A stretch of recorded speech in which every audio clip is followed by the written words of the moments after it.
Ala, hindi okay yan. Mula sa malayo, ganito kakapal ang usok sa sunog na nangyari sa barangay 123 Tondo, Maynila bago mag alas 3 ng madaling araw. Sa karagdagang kuha mula sa barangay, ganito naman kalaki ang apoy sa mga apektadong bahay. Umabot hanggang ikalawang alarma ang sunog. Mahigit 50 fire truck ang dumating para mas mabilis na maapula ang apoy na malapit sa isang public school. Bago mag alas 4 ng umaga, nakontrol na ang apoy at tuluyang nag-fire out ng 4:23 a.m. Walang nasugatan na nasawi sa insidente. Nakatulong na marami ang gising dahil magsisimula ang simbang gabi. Nagulat po ako, naliligo po ako paglabas ko ng bahay. Tumakbo na po ako sa labas, nasusunog na po yung likod ng bahay namin. Hindi ko na po alam gagawin ko, kundi dahil po sa aso namin, hindi ko po malalaman na nagkakasunog na po. Sobrang bilis po kumalat ng apoy. Humigit kumulang 70 pamilya na sunugan ayon kay Kagawad Amor Escala ng Barangay 123.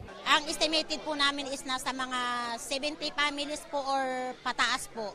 Ang nasunugan pong bahay nasa siguro mga 20 houses po.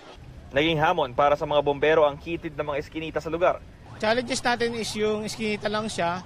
Then siyempre meron tayong konti lang naman na delay do sa water supply. Kaya din po tayo nagtaas ng alarma kasi nasa tabi ng Tondo High, kung napansin niyo. Baka madamay yung eskwelahan. Pasado alauna na ng madaling araw, masigla pa rin ang night market sa Divisoria sa Maynila. Marami ang naghabol na makapamili ng mga pangregalo at mga isusuot sa Pasko. Ang mag-best friend na sina Melba at Lisa, first time daw mamili rito sa Divisoria. 3 buwan pa lang daw mula nang dumating sila sa Metro Manila mula Bicol para magtrabaho. Pinili raw talaga nilang mamili sa night market. Kasi pag umaga may trabaho na kami, busy na.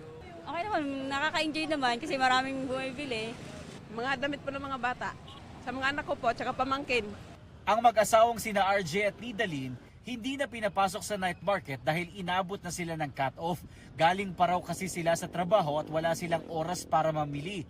Kasi balak namin na umabol pa para makabili kami ng for Christmas party, gano'n, para sa mga bata, pang regalo.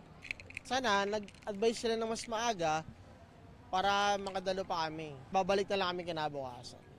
Dahil marami pa ang mamimili kanina, maraming e-trike driver ang sinamantalang makadagdag ng kita kahit madaling araw na.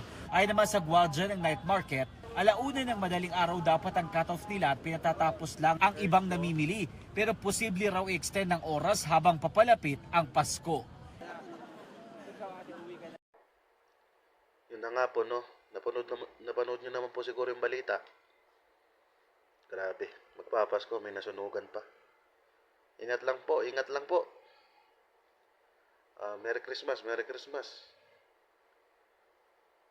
Salamat sa mga nanood. Huwag niyong kalimutan mag-subscribe, like, and share.